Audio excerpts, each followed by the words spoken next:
And let's say you recognize that you're in this relationship that isn't healthy. And so you recognize these turbulent moments. And so now you start to work on yourself. How do I show up? What is the pre-work that I can do? And the narcissist partner spots it. They start to see that you are now stepping into your own. You're now becoming independent. You are now taking ownership over how you show up. I mean, you're shaking your head. They don't like that. They don't want you to be strong. They don't want you to succeed.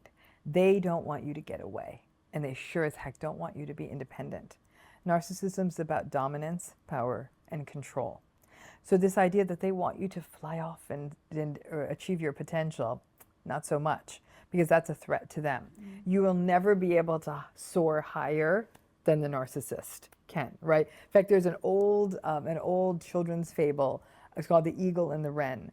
And the eagles obviously could fly much higher than all the other birds, and so they decided to have a big contest to see which bird could fly the highest. Well, the wren is a small bird, so the wren tucked into the eagle's feathers, and then at the very top of the race, it went over the eagle. You would think like, go wren, but actually in the story that all the other birds like kind of killed the wren. They pecked the wren to death. How dare you do this to the eagle, right? So it's like the fairy tales even sort of enable the, I guess in this case, the eagle is the narcissist. But the narcissist sets up the game that nobody gets higher than them. So let's say you're with a narcissist who's killing it, like they're doing great, right? They may actually be able to tolerate a partner getting up to a certain level, but never exceeding them.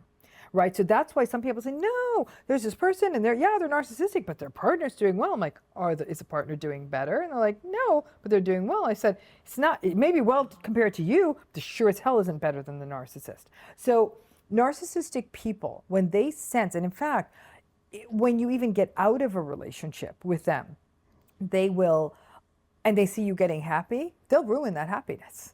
They can't. To the narcissistic person, the only frame of reference is theirs. How dare you go succeed and be happy? I'm going to wreck this for you. And so if you're in the relationship with them, and I think a lot of people are thrown by this in narcissistic relationships, because early on, they'll be like, oh, that's cool. And they'll almost think that this new person's success will reflect well on them. But over time, if they sense that that person's success is going to eclipse theirs, or things aren't going well for the narcissist and the person with them is actually doing better, the narcissist will shut that down. They will, and that right there, in a healthy relationship, both partners support the success of the other. That's how we know it's a healthy relationship. So it's not a person saying, they're getting successful, I better knock them down a few notches so they don't get uppity, or they don't leave me. Right? That's the insecurity. And there is that insecurity for narcissistic folks. Despite the power, the dominance, the control, which makes them look like a bully, they're actually also afraid of being abandoned and left behind, because at the core of them they're very fragile.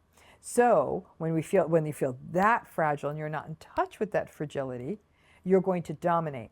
A person who's in touch with their fragility may say, gosh, my partner's really succeeding and I'm a little worried, like, am I gonna, I sometimes wonder if I can keep pace, or they're gonna want to keep me around.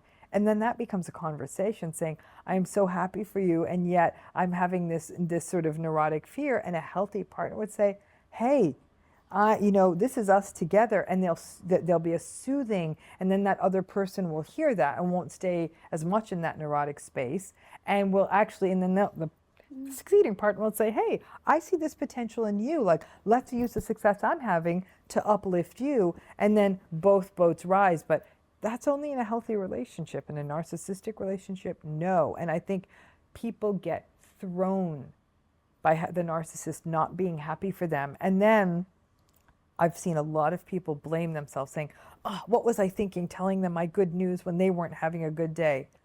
And I'm saying, yeah. It's a relationship. You should always be able to share. You shouldn't have to think like, ooh, let me assess what kind of day they've had before I tell the fragile narcissist my good news so they don't go crying and yelling and screaming. That's not a relationship. That's really toxic babysitting. So if you're in this relationship then and you're starting to see all this and you try to put up boundaries, like, look, don't let someone, this person's a narcissist, don't let them cross you. So you're starting to work on yourself, you're starting to put up these boundaries, you're starting to try and gain more confidence, and you know that the narcissist is never going to like that, to your point. And so I've heard you talk about they'll try and punish you. Yeah. So where is that fight? So A, I'd love to talk about the types of punishments so that people can recognize that behavior. And then B, so where is they're left to go? Like, are you able to still put up boundaries in a narcissistic relationship, or is that always going to be met with a narcissist coming with a sledgehammer to try and break them? Yeah, boundaries are never going to work in a narcissistic relationship, because when you set boundaries, you're exerting an equal amount of power. You're saying we're not doing this. You're basically saying I have power and worth in this relationship too. And there's no room for that in a narcissistic relationship. They're not going to hold space for someone exerting their own sense of self. So you don't get to have boundaries in that relationship. So that's not even an option. There's a lot of different ways that narcissistic people punish people. They abandon people. They withhold from people. They humiliate people. They embarrass people publicly. They find a little mistake someone makes. So let's say a person is succeeding. They're in a narcissistic relationship, but things are going well. But then one day something doesn't go well. The thing you're building, and there's a bad meeting or someone turns you down. The narcissist will say, ooh, well, someone was getting ahead of themselves. So they'll mock you and they'll passive aggressively bait you. But it's all punitive. You know, whether it's in your face, whether it's passive aggressive, or whether it's them withdrawing.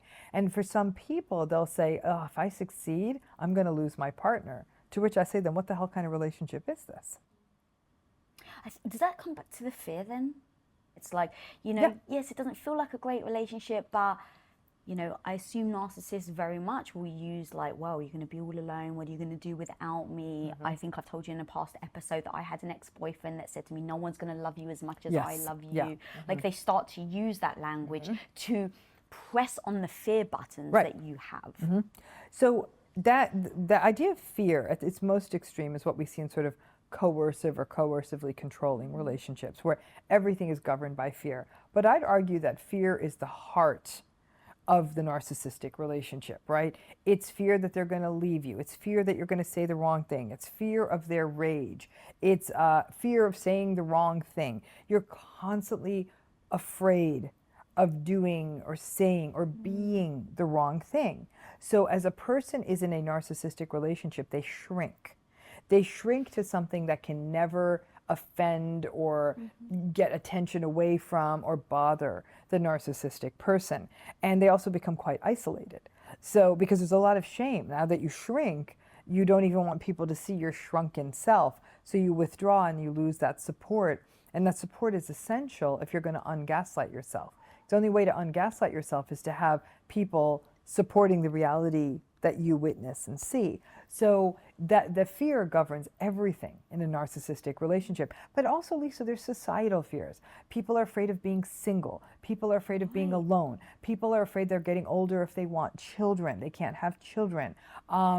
These kinds of fears that might even be independent of the narcissistic relationship, but yet the person stays in it because they might say, well, this person does make money, and like there's these sort of those societal check boxes, like successful or attractive or whatever they may be. And I want to say the check boxes need to be respect, compassion, kindness, safety, new check boxes, new checklist. But it's that idea too of how people will pathologize people for leaving what looks, at least on paper, like a good relationship. And then the fear people have of, am I going to always live alone? Am I going to grow old alone? To which my response is usually, I don't think you're going to grow old alone, but alone is better than this. At least you can cultivate friendships and go on a vacation without being screamed at, and purchase non-generic food without being yelled at. Whatever it is that's getting the narcissist's goat, like you can do these things without constantly living in fear. But Lisa, I got to be frank with you, because I work with people of all ages, from as young as like late teens all the way to their 70s and 80s.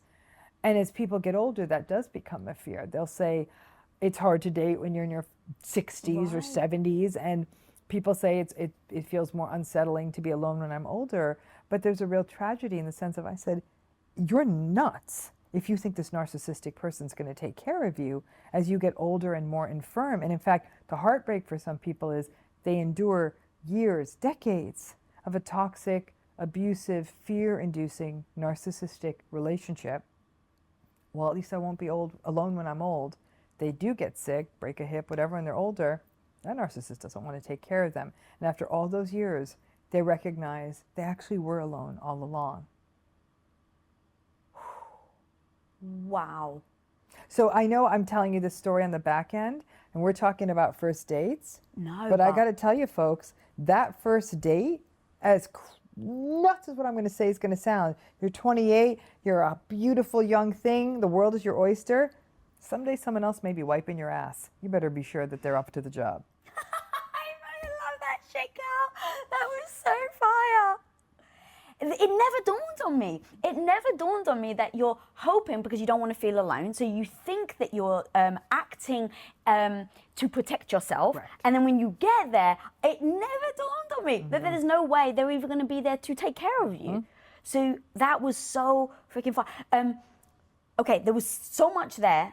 I really want to touch on when you were saying about how you shrink when a narcissist is really trying to pull you down. In those moments of shrinking, I would assume things like your self-esteem, how you see yourself, all go down with it. Like you don't think of yourself very highly. Maybe your view on the world changes. Maybe your own morals may change. I'm not quite sure what words to use there. And I've seen people who have done that, and it leads to them now not acting in accordance with who they want to be. So they basically sink to the narcissist level because they're getting hurt. The narcissist is throwing words at them. It hurts, it stings. Over time, they shrink lower and lower. They feel worse about themselves. And now they're in a position where in those moments where the narcissist is making them feel very, very small, the only defense mechanism they have is to throw hate back at them, to throw words at them that maybe the narcissist has used to them. That also breaks my heart because now you're becoming a person that you don't want to be. Right. How do we prevent that? Or, and if you find yourself doing that, how do you get yourself back out so that you don't see yourself as being a cruel person, a mean person? So anyone who's tuning in today can actually circumvent all of that. I'm going to tell you what I tell people on my YouTube all the time, people I work with, all that, which is don't go deep. What do I mean by don't go deep? And I've said that here on Women of Impact before. Don't defend, don't engage, don't explain, and don't personalize. The don't engage is a big piece, okay? You're going to shout back. You're going to attack back because you still think there's hope here. If you've ended all hope, then you're not going to engage with the person, right? So I am not going to start having an argument with somebody I don't know. There's no point. I don't know this person. There's no stakes. But the getting into it with the narcissistic person, using their language against them, they're not listening to you. If I can only reiterate something, they are not listening to you. They don't care what you have to say. They don't view you as a separate human being with separate needs and wants. They don't care. So that can help you hold back from the edge of, no matter what I say to this person, it doesn't matter, so I'm just not going to say anything. And you can, because I agree with you, what happens for some people is after spending enough time in the abyss, after peering into the abyss, they fall into the abyss, right? They become the monster. Yeah.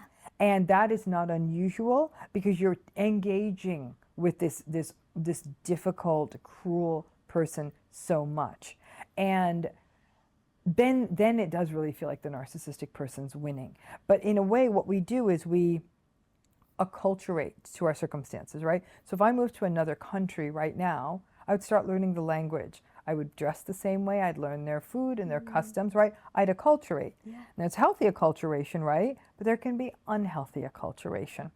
So you may move to a place where actually you're having to become a lot more, I don't know, defensive, or have to live in a way that's much more edgy because it's not as safe. And then you try to bring that back to your life that was safe, and people are like, what are you doing? You know, and it's the same thing in a narcissistic relationship. You acculturate and you acclimatize and you assimilate to the culture of the narcissist, and you become something you don't like. So how do you start recognizing that behavior? Because it becomes a pattern, right? So it's like, especially if you've been with someone for a while, it's become so habitual, you're just used to it, you're now lashing back out at them. Right. I assume the more you start to act like that, the more it will become a part of you, or like it'll be harder to kind of maybe pivot. It may be. I don't know that if it's not inherently your nature, then maybe not as much. I guess the piece we always have to go back to is the radical acceptance piece. They're not going to change. So nothing you do. So if I scream at the sun and say, sun, I'd much prefer a few rows in the west. I'd love that morning sun on my face. My bedroom window faces west. And so I'd love to wake up to the sun. Scream at the sun, tell the sun to go F off.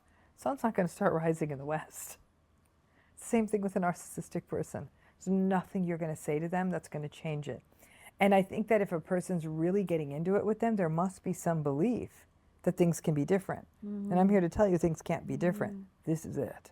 And part of it is understanding what it is. I will tell you this though, Lisa, for a lot of people, most people, not all, but most, once they get out of the primary toxic or narcissistic antagonistic relationship, they start popping back to not being so combative, not, you know what I'm saying? They come back to themselves if that's not who they were in the first place. And frankly, the vast majority of people, narcissistic people, aren't yelling and screaming. They're becoming smaller and smaller and shrinking and silenced, not getting into it with them and not getting, not screaming and yelling. It's just not So the the norm. opposite It's quite normally different. happens. Yeah, most people get quite silenced. Yeah. To find out what the key signs are that you're actually dealing with a narcissist and that you need to set boundaries, click here. Even if you try to teach them how you want to be treated, they ain't listening because they have no empathy. They don't care. You're merely an object to get them what they need. I've heard you give examples, which I always find